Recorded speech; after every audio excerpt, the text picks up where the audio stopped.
अस्सलाम वालेकुम मतीउल्लाह जान MJ TV। उधर निगरान हुकूमत के वज़रा ने आइन का दिफा करने का हल्फ उठाया और दूसरी तरफ इलेक्शन कमीशन ने ऐलान किया कि आइन के आर्टिकल 224 के तहत 90 दिन के अंदर इलेक्शन नहीं कराए जा सकते।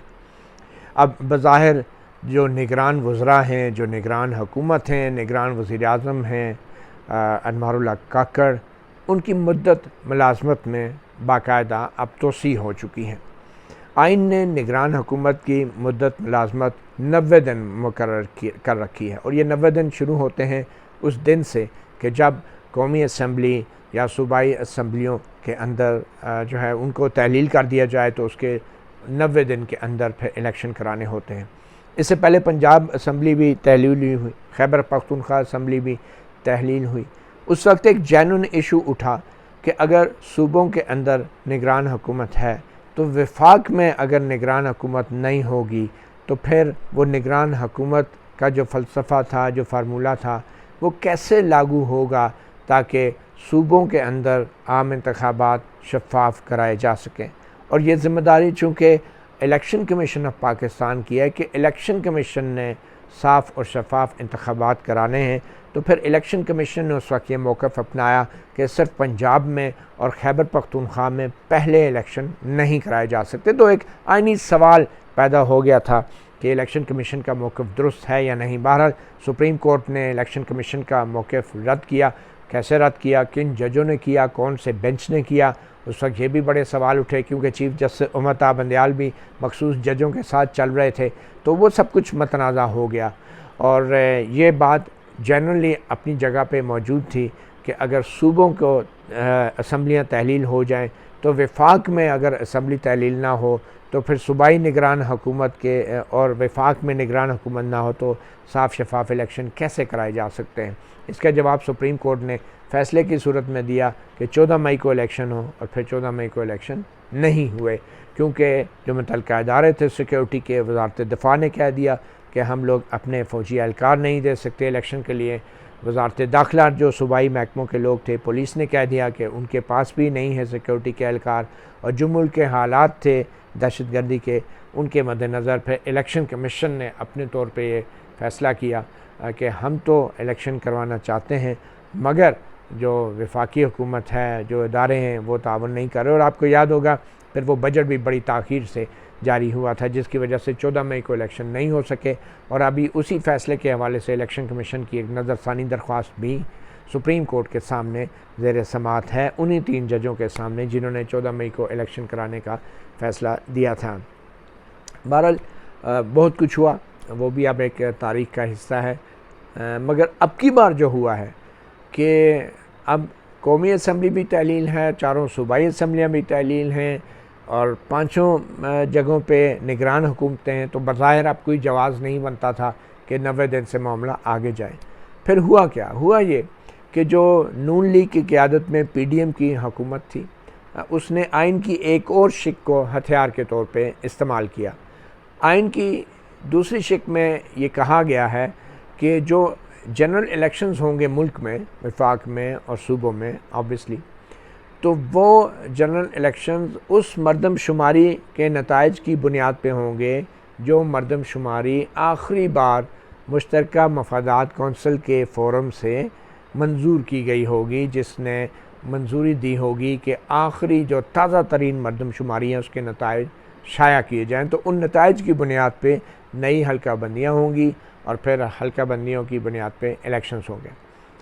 अब PDM की हुकूमत अप्रैल 2022 में इमरान ख़ान के ख़िलाफ़ अदम एतमाद कामयाबी से करके आई थी। अप्रैल 2022 से लेके अब अगस्त 2023 आ गया है, PDM की हुकूमत ने इंतज़ार किया कि जब मुद्दत ख़त्म होने वाली होगी तो एक दिन पहले मुश्तरका मफादात कौंसिल का इजलास बुला के नई मरदमशुमारी जो डिजिटल करवाई गई थी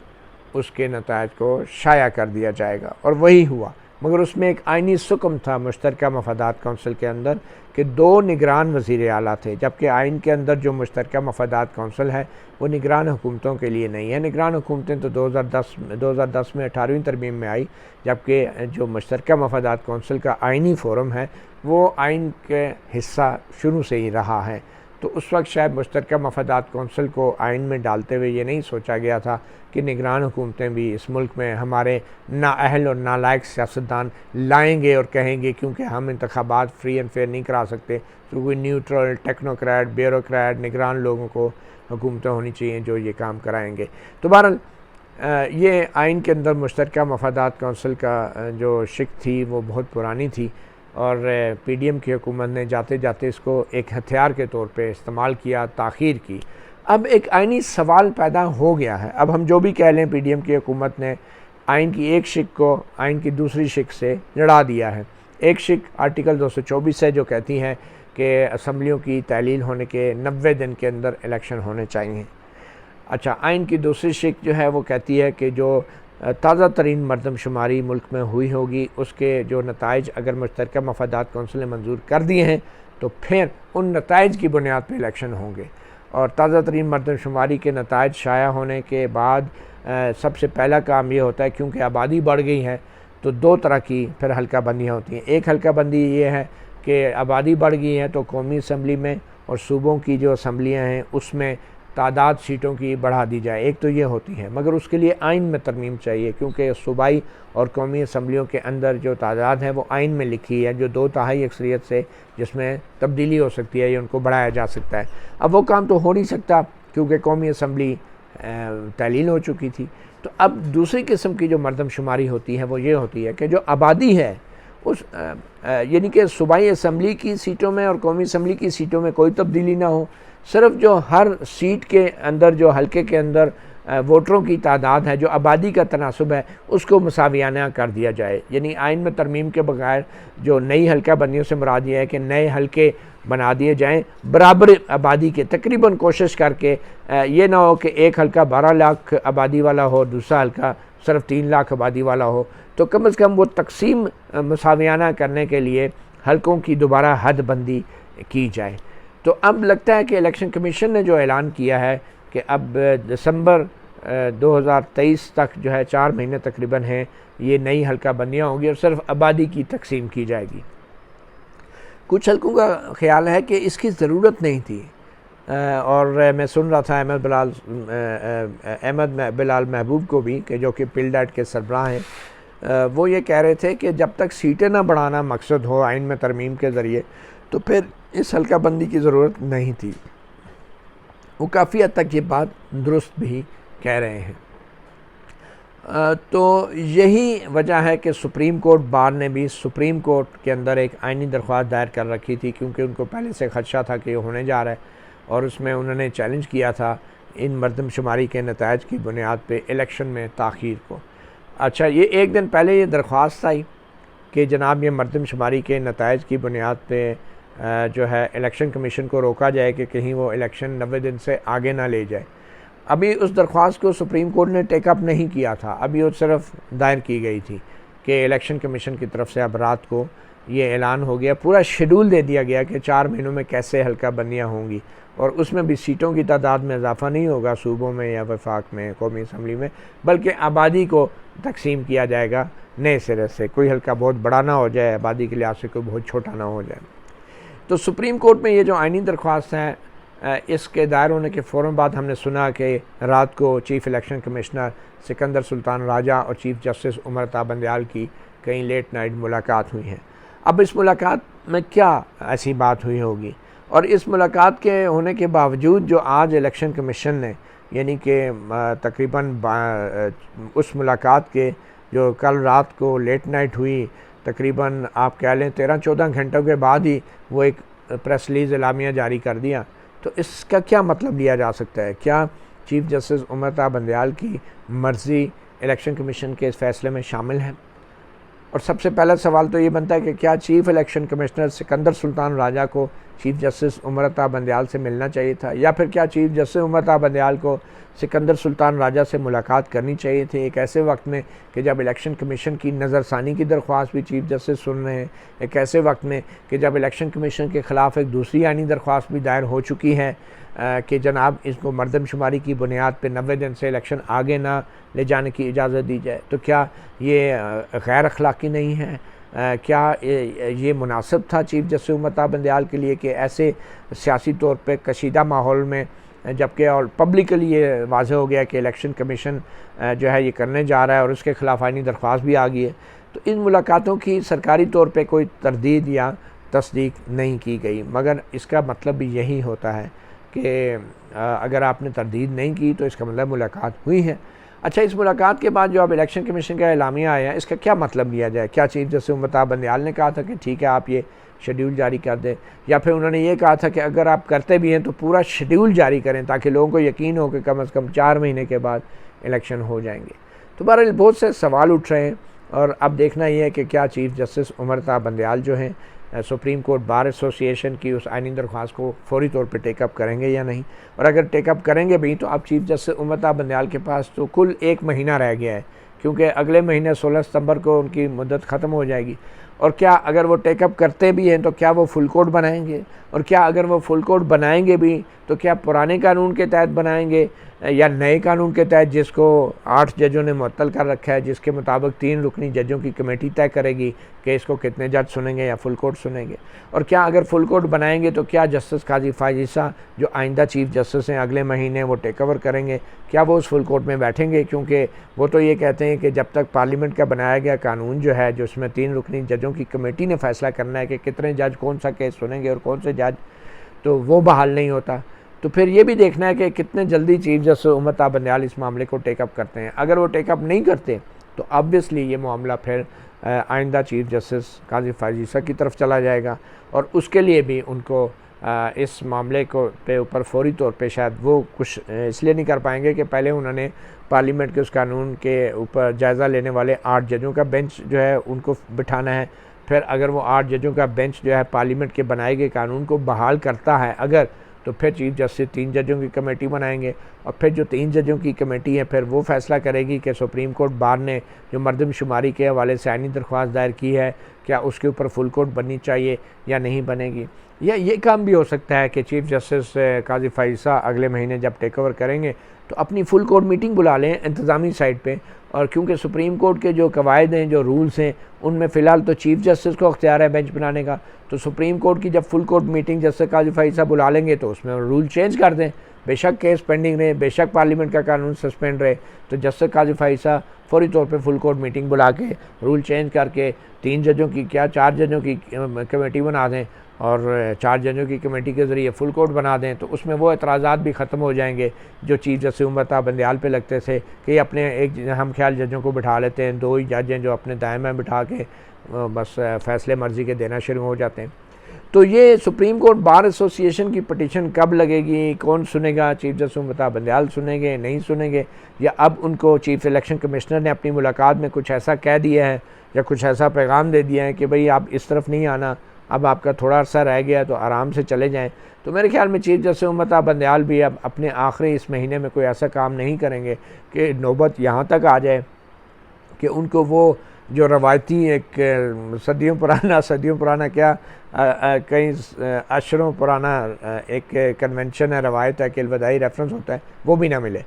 और हो सकता है उनमें कुछ जजेस उनके रेफरेंस का बायकॉट कर लें, तो बड़ी बेइज्जती की बात है, सारी उम्र के लिए एक दबा है। तो इसलिए चीफ़ जस्टिस उमर अता बंदयाल जो हैं अभी 1 महीने की अपनी इस आखिरी मुलाजमत की मुद्दत में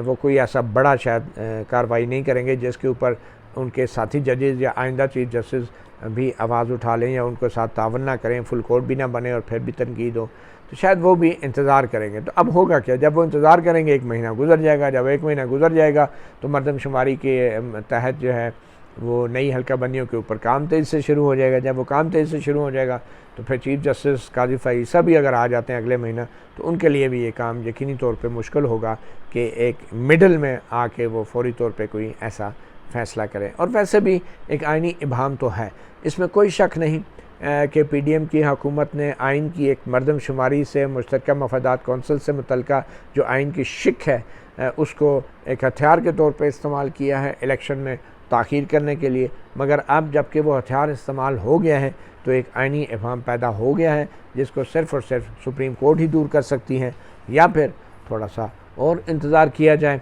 और इलेक्शन जो हैं वो 4 महीने में, जब ये मरदमशुमारी का मुद्दत ख़त्म होती है तो अगले 2 महीने का शेड्यूल आ जाएगा। 54 दिनों का शेड्यूल चाहिए होता है इलेक्शन के लिए और फरवरी में इलेक्शन हो जाएंगे। और ये हमें नहीं भूलना चाहिए कि फरवरी में इलेक्शन इसलिए भी इंतहाई ज़रूरी है, ये एक डेडलाइन है हमारे इदारों के लिए कि फिर मार्च में सेनेट के भी इलेक्शन हैं जो आधी सीटों के ऊपर होते हैं, और अगर फरवरी में इलेक्शन ना हुए तो सेनेट भी आधी रह जाएगी, असम्बलियाँ होंगी नहीं, तो एक नया आइनी बहरान भी खड़ा हो सकता है। तो एक अजीब सी एक आइनी बहरान यकीनी तौर पे मौजूद है और मेरे ख़्याल में इस आइनी बहरान का हल जो है सुप्रीम कोर्ट को ही निकालना होगा। और इसमें कोई शक नहीं है कि जो एक वो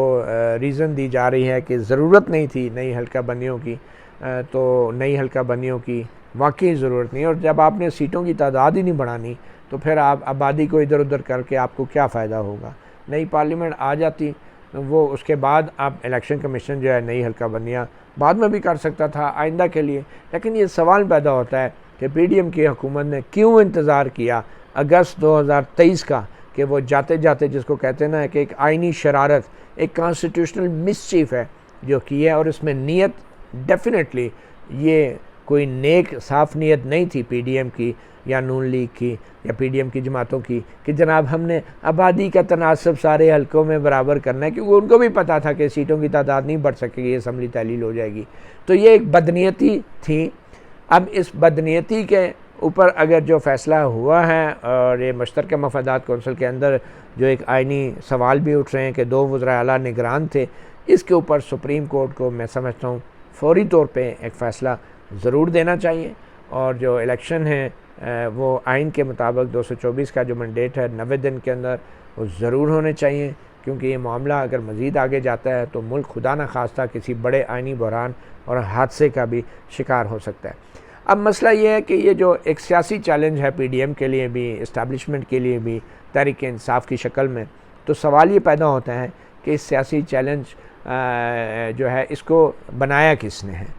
और हम ये समझ रहे हैं कि एक सियासी जमात को दबा के, उसको टोटली आइसोलेट करके, उसको उसके लीडर को नाअहल करके इलेक्शन करा दिए जाएंगे, और इलेक्शन अगर होंगे तो उन पर कोई सवाल नहीं उठेगा, तो ये बहुत बड़ी हमारी गलती होगी।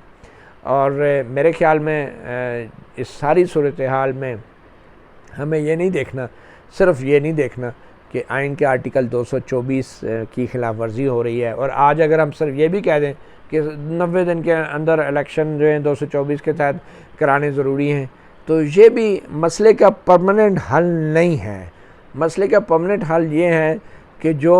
हमारे सियासी और जमहूरी निज़ाम के नीचे से रेत सिरक रही है, इस रेत के सिरकने को कैसे रोका जाए। ये ना देखा जाए कि उस रेत के ऊपर हमारे अदारे खड़े कैसे हो रहे हैं, कोई सही खड़ा हो रहा है, कोई गलत खड़ा हो रहा है, सुप्रीम कोर्ट नहीं सुन रही, इलेक्शन कमीशन गलत फैसले कर रहा नहीं। ये देखें कि जिस ज़मीन पे हम खड़े हैं वो ऐसी ज़मीन है कि जो सिरक रही है हमारे निज़ाम के पैरों के तले। ये वैसे ही है कि हम जो इस वक्त कह रहे हैं ना कि 90 दिन में इलेक्शन होना बड़े ज़रूरी है, बड़े बड़े तज्ज़ियाकार भी ये कह रहे हैं, सीनियर जर्नलिस्टों को मैंने सुना है कि ये खिलाफ वर्जी होगी। बिल्कुल ठीक है, खिलाफ वर्जी होगी, लेकिन ये वैसे ही है कि जैसे एक पहाड़ का पहाड़ बारिशों में वो चल पड़े और लैंडस्लाइड हो जाए, और हम ये कहें कि यार ये जो 10 मकान जो चल रहे हैं ना, ये मकान जो हैं इनकी बुनियादें ठीक नहीं थी, इसका डिज़ाइन ठीक नहीं था, ये मकान जो है ये इंजीनियरिंग के असूलों के ख़िलाफ़ बना था। हम ये नहीं देख रहे कि भाई पूरा पहाड़ ही चला हुआ है, तो हम मकान के अंदर गलतियाँ निकाल के हम क्या साबित करना चाह रहे हैं। तो सच्ची बात तो ये है कि 2014 में जो इस्टेब्लिशमेंट ने साजिश शुरू की थी, ये वो लैंडस्लाइड है, ये वो पहाड़ है जो अब चल रहा है, और इस पहाड़ के ऊपर बनी हुई हमारे आइनी इदारों की इमारतें जो हैं या उनके जो फ़ैसले हैं, अब उनके अंदर कीड़े निकालने से हम किसी एक इमारत को या किसी इदारे को मुर्द इल्ज़ाम नहीं ठहरा सकते। हम सिर्फ़ उस इदारे को मुर्द इल्ज़ाम ठहराएंगे कि जिसके 2014 में साजिश के तहत किए गए धमाकों की वजह से ये पूरे का पूरा हमारे जमहूरी और आइनी निज़ाम का जो पहाड़ है ये इसमें लैंड स्लाइडिंग आ गई है। और जब पहाड़ में लैंड स्लाइडिंग आ जाए तो उसके ऊपर जो भी बनी इमारतें हैं वो इसी तरह सिरकना शुरू हो जाती हैं। और फिर ये कहना कि ये मकान कमज़ोर है, वो मकान सही है, ये एक कच बहसी है। और सिर्फ ये कहना कि पहले जो कुछ होता रहा सो हुआ, अब 90 दिन के अंदर इलेक्शन कराना ज़रूरी है, ये भी जो है एक वक्ती और फजूल किस्म की बहस है। तो मेरे ख्याल में एक तरफ तो इदारों को सबसे पहले अगर उन्होंने किसी पार्टी को सज़ा भी देनी है तो पहले वो अपनी गलतियां बरमला तस्लीम करें, एतराफ़ जुर्म करें, अपने लोगों को सज़ा दें। जनरल बाजवा, जनरल फैज़ को पकड़ के लाएं, अपनी गलतियों का एतराफ़ करें, उनका कोर्ट मार्शल करें। अगर वो सब कुछ करते हैं तो इस दौरान में 3 महीने क्या, 4 महीने क्या, 6 महीने भी अगर ले लें और आइंदा के लिए तौबा करें कि हम वो नहीं करेंगे जो जनरल बाजवा फैज़ करते रहे हैं, तो फिर तो आप 6 महीने क्या 7 महीने ले लें। लेकिन खुदा के लिए जो ये लैंड स्लाइडिंग है इसको रोकें। सिर्फ मकानों को जो है वो टेकें देने से आप किसी एक मकान को बचा रहे हैं, किसी दूसरे मकान को बचा रहे हैं, इससे इस मुल्क का भला नहीं होगा। ये लैंडस्लाइड जब तक जारी हैं, साजिशें जब तक जारी हैं, मदाखलत इस्टेब्लिशमेंट की सियासत में जब तक जारी है, तो ये खुदा न खास्ता हम एक बहुत बड़े हादसे की तरफ जा रहे हैं। दरारें पड़ चुकी हैं बुनियादों में और ज़मीन सिरक रही है, पैरों के नीचे से रेत निकल रही है। तो इसलिए अगर बड़े फ़ैसले करने ही हैं और जो समझते हैं कि आइन के ऊपर अमल नहीं हो सकता, तो फिर वो बड़े फ़ैसले करें ना जो ज़रूरी हैं। इमरान ख़ान बेशक बड़ा मुजरम होगा, लेकिन उसको लाने वाले उससे भी बड़े मुजरम हैं और वो सज़ा के हकदार हैं। अब ये कहना कि इलेक्शन जो है 90 दिन में हो जाने से मसला हल हो जाएगा, मेरे ख्याल में वो बात भी दुरुस्त नहीं है। और फिर ये कहना कि अगर मरदमशुमारी के बाद फरवरी में भी इलेक्शन हो गए तो जमहूरियत आ जाएगी, मसला हल हो जाएगा, मसला हल नहीं होएगा जब तक इस जमहूरी निज़ाम के नीचे से ज़मीन सिरकती रहेगी। मतीउल्लाह जान, MJ TV से इतना ही, इजाज़त दीजिए। अल्लाह हाफ़िज़।